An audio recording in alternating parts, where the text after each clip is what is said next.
তাদের এই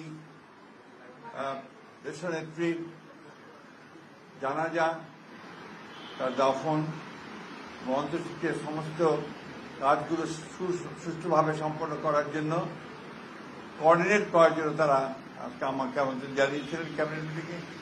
সেখানে আলোচনা হয়েছে, কিছুক্ষণ পরেই আপনারা সেগুলো জানতে পারবেন, তাদের প্রেস সেক্রেটারি আপনাদেরকে জানাবে।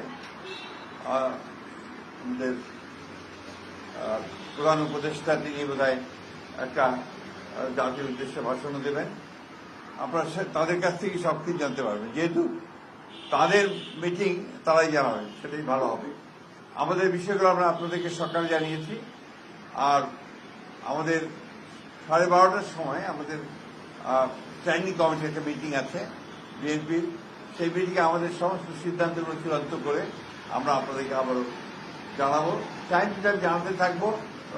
সেক্ষেত্রে আপনাদের কাছে আমরা সর্বাত্মক সহযোগিতা চাইব। আপনারা সবাই দেশনেত্রী বেগম খালেদা জিয়ার জন্য দোয়া করবেন। আসসালামু আলাইকুম।